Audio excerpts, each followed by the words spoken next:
अगला टॉपिक है Laplace transform of derivative, मतलब डेरिवेटिव जानते हो, डिफरेंशिएशन dr/dx। तो अगर कहीं पर किसी फंक्शन का डेरिवेटिव है तो उसका लाप्लास ट्रांसफॉर्म कैसे निकाला जाता है। देखो ध्यान से, इसका स्टेटमेंट देख लिए, क्योंकि स्टेट एंड प्रूव करके आ सकता है, ये पूछा गया है, कहीं लिखा नहीं है। देखो ध्यान से, कहते हैं कि अगर हम जानते हैं कि LFT क्या होता है, FS लिखते हैं, तो अगर आपको LF' लिखना है फर्स्ट डेरिवेटिव तो होता है SFS माइनस F0। अभी हम 2 बार डेरिवेटिव 3 बार डेरिवेटिव निकाल के बताएंगे, एक सिमेट्री से फॉर्मूला बन जाएगा, ठीक है। इसका होता है LSFS माइनस F0। F0 का मतलब क्या होता है, F0 का मतलब होता है जो आपका FT फंक्शन है ना, लिमिट t टेंडिंग टू 0 करेंगे तब ये F0 आएगा, इसका मतलब ये होता है, ठीक है। हमें यहाँ फिलहाल इससे मतलब है नहीं, इन्होंने बता दिया आपको। देखो इसको प्रूफ करने जा रहे हैं। अच्छा, इसको हम चाहें तो इसको LFS कर सकते हैं, LFT सॉरी माइनस F0 ले सकते हैं ना भाई। FS is what, Laplace transform of FT। अब इसको प्रूफ करने जा रहे हैं। देखो पहले तो LFT का हम फॉर्मूला लिखें, वी नो दैट, या we know by the Laplace transform definition, जो भी आप चाहें लिखें। वी नो दैट, हम जानते हैं, क्या जानते हैं, L ऑफ FT क्या होता है डेफिनेशन के हिसाब से, वो FS लिखा जा सकता है, बात की बात है। क्या होता है, 0 to infinity e⁻ ST into FT dt, ठीक है। नाउ अब ये भी तो t का ही फंक्शन होगा। अगर ये क्यों L ऑफ FT ये होता नहीं है क्या, लिखा जा सकता है ना। तो यानी कि जो डेरिवेटिव है वो भी तो t का फंक्शन है भाई। अगर कोई x का फंक्शन है उसको dy/dx करोगे तो जो रिजल्ट आएगा वो भी तो x का फंक्शन होगा। नाउ अब आपको L ऑफ क्या निकालना है, F' निकालना है। तो यानी जहाँ पर FT वहाँ क्या लिखेंगे, F'। तो ये क्या आएगा, 0 to infinite e⁻ ST into F' dt। वो लिमिट वाला पार्ट हम रब करेंगे क्योंकि हमको ज़रूरत इतने बोर्ड की पड़ेगी। देखो ध्यान से, अब यहाँ पर इसको इंटीग्रेट कर दें, प्रोडक्ट रूल लगा दें। तो प्रोडक्ट रूल में आइलेट तो चलेगा इसमें नहीं, क्योंकि आइलेट हमने इंटर में पढ़ा है कि आइलेट क्या होता है, इन्वर्स, लॉगरिथम, अलजेब्रिक, ट्रिग्नोमेट्रिकल और एक्सपोनेंशियल। इसमें से भाई यही 5 प्रकार के फंक्शन होते हैं पूरी मैथमेटिक्स में। इनमें से 2 फंक्शन यहाँ होंगे, तो जो पहले लिखा होगा उसको हम फर्स्ट मानेंगे, लेकिन यहाँ कुछ ऐसा तो है नहीं, यहाँ तो डेरिवेटिव है, डेरिवेटिव कहाँ वहाँ लिखा हुआ है। तो आप फर्स्ट किसको मानेंगे, बोले आप किसको मानेंगे, किताब में जिसको माना गया मान के बता दो। जिसका डिफ्रेंसिएशन तो दोनों का हो जाएगा, इंटीग्रेशन हो जाएगा। देखो अगर हम किसी भी डिफरेंशिएशन को इंटीग्रेशन कर दें तो डिफरेंशिएशन हट जाता है, कुल y आ जाता है, ये होता है ना। इंटीग्रेशन एंटी डेरिवेटिव होता है, यानी हम अगर इसको सेकंड माने, इस वाले को, क्योंकि जो आपका प्रोडक्ट रूल होता है उसमें इंटीग्रल किसका किया जाता है, सेकंड का, first function into integral of second function minus d/dx of first function into integral of second function to whole integration, ये होता है ना। यानी कि हम इसको सेकंड मानेंगे। फायदा इधर देखिए, तब इसको इंटीग्रेट करेंगे ना, जब आप इंटीग्रेट करोगे F' को किसके रेस्पेक्ट में, t के रेस्पेक्ट में, तो क्या आ जाएगा, ये FT आ जाएगा, इंटीग्रल का साइन हट जाएगा। करते हैं तो इसको हम मानेंगे फर्स्ट फंक्शन।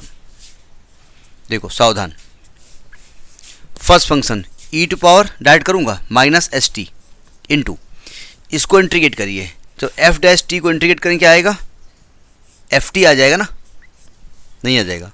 और इसको करने के बाद में क्या करेंगे, लिमिट यहाँ पर बाहर 0 टू इन्फिनिटी लिख देंगे माइनस। फिर क्या करते हैं, इसका डिफ्रेंसिएशन करेंगे। e⁻ ST का डिफ्रेंसिएशन क्या होता है, e⁻ ST into minus differentiation into minus S होता है, इंटीग्रेशन में अपान में आता है, यहाँ लिख देंगे माइनस एस। और इसको जो इंटीग्रेट करेंगे तो क्या आएगा, एफ टी आएगा, जो रिजल्ट आएगा उस रिजल्ट का हम होल इंटीग्रेशन करते हैं। यही होता है ना। जगह नहीं बच पाती एक्चुअली में, बोर्ड छोटा है या ये वैल्यू बड़ी है, वैल्यू ही बड़ी है। देखो ध्यान से, इधर क्या चल रहा है, L of F dash T is equal to, देखो ध्यान से, अब मैं यहाँ लिमिट रखने जा रहा हूँ, सावधान। जब इसमें आप अपर लिमिट रखोगे तो यहाँ पर आ जाएगा e to power minus infinity. E to power minus infinity की वैल्यू क्या होती है भाई, यहाँ जब टी को रखोगे इन्फिनिटी और माइनस लगा हुआ है तो ये आपका result E to power minus infinity आएगा ना। E to power minus infinite की वैल्यू क्या होती है, 1 होती है। कहाँ से पढ़ा आपने, बोले हाँ सो 1 ही होती होगी। अरे मैडम इसको लिखेंगे 1 अपान ई टू पावर इन्फिनिटी, और ई टू पावर इन्फिनिटी की वैल्यू इन्फिनिटी होती है तो इसकी वैल्यू 0 आ जाएगी। तो जब इन्फिनिटी करेंगे तो वैल्यू क्या आएगी, 0, ठीक है। माइनस, देखिए जब टी को 0 करेंगे तो यहाँ पर ई टू पावर 0 आएगा, ई टू पावर 0 की वैल्यू 1 होती है, इंटू एफ 0 तो माइनस एफ 0, ठीक है। ये इसकी वैल्यू आ गई इधर वाली की, माइनस ये s बाहर ले आओ तो ये प्लस हो जाएगा, s integral 0 to infinity E to power minus S T into F T D T,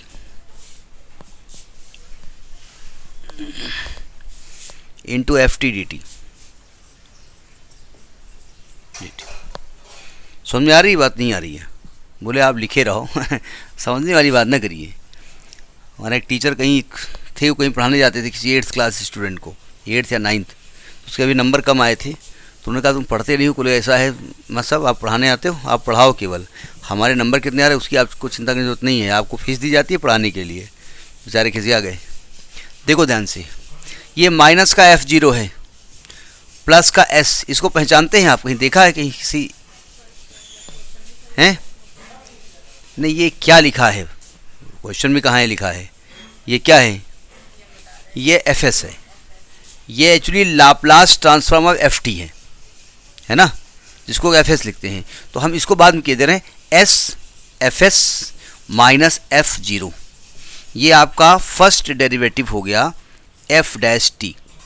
समझ में बात आई नहीं आई, यही तो प्रूफ करना था आपको। L F dash T is equal to S F S minus F0, ठीक है। माइनस ये था ना, ये था ना, ये माइनस आ गया, इसको बाद में लिख दिया हमने। थोड़ा सा चूँकि मैथमेटिक्स कहती है जो पॉजिटिव है, पॉजिटिव माने हिंदी में धनी, और धनी माने धन, और जो धन वाला होता है उसको पहले हम आगे करते हैं। अगर आपको कहीं कार्ड भेजना है, शादी का इनविटेशन कहीं भेजना है, आप किसको भेजेंगे, जिसके पास फॉर्चुनर होगी, चाचा आयो जरूर, और ज़रूर आयो तुम्हारा इंतज़ार करिए।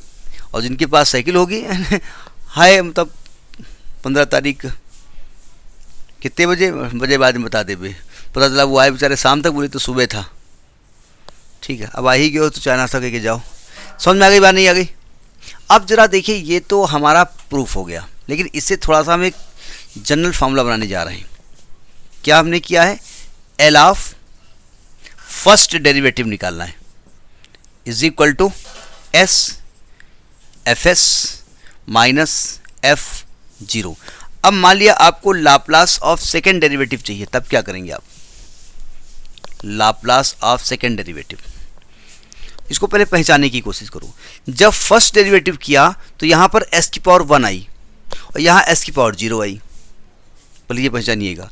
अब आप निकालेंगे नोट या स्पेशल के जो भी आप कहें, नोट नंबर 1 नहीं, अगर आप डिफ्रेंशिएट करोगे ना, मतलब लाप्लास ऑफ सेकेंड डेरिवेटिव को भी इसी तरीके से रख के इंटीग्रेट करोगे, प्रोडक्ट को लगाओगे, तो जब आप सेकेंड डेरिवेटिव को एक बार डिफ्रेंशिएट करोगे, सॉरी एक बार इंटीग्रेट करोगे तो सिंगल डेरिवेटिव आएगा, फिर दोबारा उसमें लगाना पड़ेगा ना प्रोडक्ट रूल, आ तभी जाएगा, लेकिन हम डायरेक्ट लिखेंगे।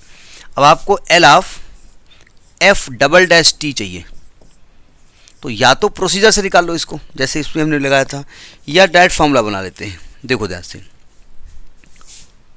थोड़ा सा दिमाग लगाया जाए। हमने यहाँ पर एक चीज़ मान ली कि let small F dash T, हम इसको निकालेंगे, इज इक्वल टू, ये जब हम इसको स्मॉल एफ डैश टी करेंगे तो क्या ये डेरिवेटिव होने के बाद में टी का फंक्शन नहीं आएगा? आएगा ना, एक नया आएगा फंक्शन। तो इसको अगर हम कैपिटल एफ टी कर दें तो कोई दिक्कत, ठीक है। एंड जब हम इसको डबल डेरिवेटिव करेंगे तो कैपिटल एफ डैश टी हो जाएगा, कर सकते हैं।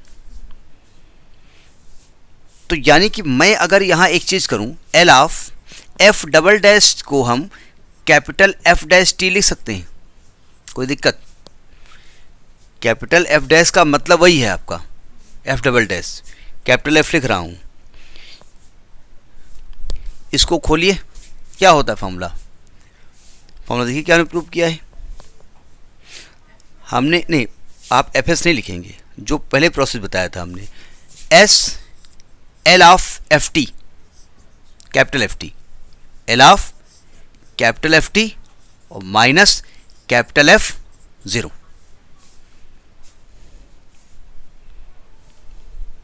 यही तो आएगा।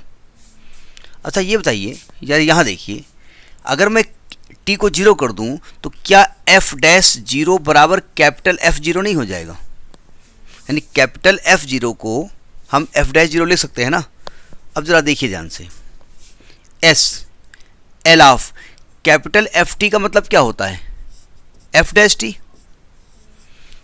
और माइनस ये, इसको क्या लिखेंगे, ये कैपिटल एफ है, इसको लिखेंगे F dash zero. Capital F zero को, अगर कैपिटल एफ जीरो को स्मॉल एफ डैश जीरो लिख सकते हैं, ठीक है। S L of F dash T क्या लिखा आपने, ये लिखा है ना, क्या लिखा है, S F S minus F zero minus F dash zero, bracket खोल दीजिएगा तो आएगा S square F S minus S F zero minus F dash zero. अब मैं एक सिमेट्री बनाने की कोशिश कर रहा हूँ, समझ में आए तो अच्छी बात, ना आए तो तुम जानो। पहले इसको लिख लो, इसको जब लिख देंगे ऊपर तो सिमेट्री अपने आप बन जाएगी।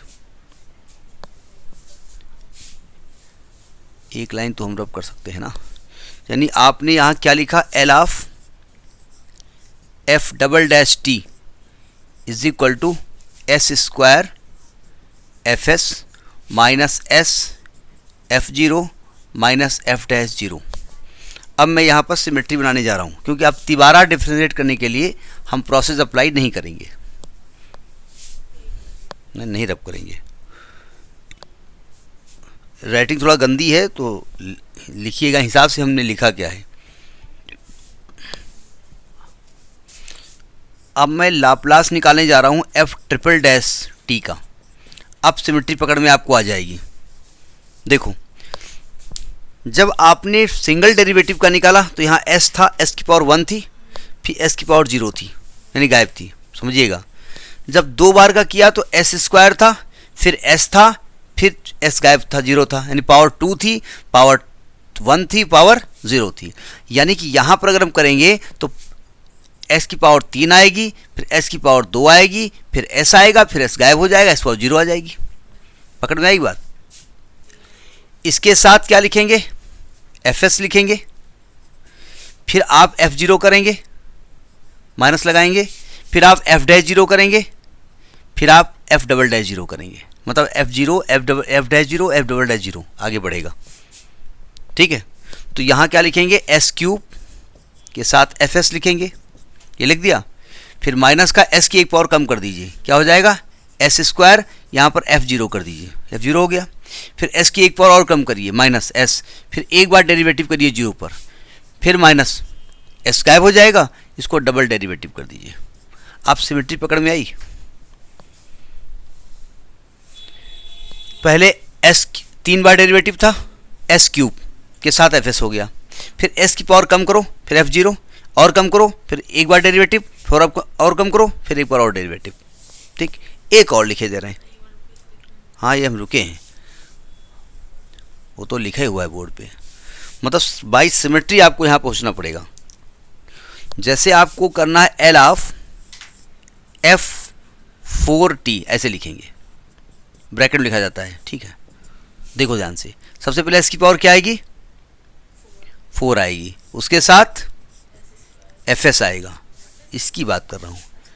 माइनस एस की पावर 1 कम कर दो, एस क्यूब, उसके साथ क्या आएगा एफ 0, फिर एक पावर और कम कर दो, इसके साथ एक बार डेरिवेटिव 0, फिर एक एस कम कर दो, डबल डैश 0, फिर गायब कर दो, ट्रिपल डैश 0।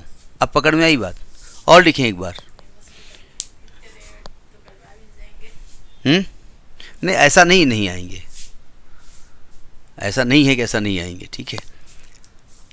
अब इसमें जो हम बाद में बताएंगे, अभी नहीं बताने जा रहे हैं। आपने L of sine under root T पढ़ा होगा, पढ़ा है ना? और आपसे कहा जाएगा L of cos under root T by under root T. तो अगर ध्यान से देखें, L of sine under root T का ये डेरिवेटिव होता है, साइन रूट टी का ये डेरिवेटिव होता है। 1/2 भी आता है, वो अलग की बात है। लेकिन अगर साइन रूट टी को डिफ्रेंशिएट करिए आप, अगर मैं कहूँ साइन अंडर रूट टी को डिफ्रेंशिएट करूँ तो साइन एक्स है ना, साइन एक्स का डेरिवेटिव कॉज एक्स, और रूट टी का 1/2 रूट टी, तो 1/2 cos root T by root T होता है। तो ये आपको बताया गया है। लेकिन मैंने जो बताया है वो साइन में हमने फाइनली कोई सीरीज़ नहीं बनाई है, पता, एक पर्टिकुलर कोई रिजल्ट आपको नहीं दिया है, एक सीरीज़ बना के हमने आंसर छोड़ दिया है। अब हम अभी नहीं बताएंगे, इसके बाद बताएंगे। इसका लाप्लास निकालेंगे और कैसे इसका डेरिवेटिव निकाला जाता है, डेरिवेटिव का कैसे लाप्लास निकाला जाता है, उसमें इस थ्योरम का इस्तेमाल करेंगे, ठीक है। बाद में करेंगे, मैं समझा दिया, पहले से दिमाग में रखो कि ये चीज़ आपको जब बताई जाएगी तो आपसे पूछा जाएगा, बोले हाँ बता देंगे कि वो हमने पढ़ा था, this time it is not in my mind. करिए इसको।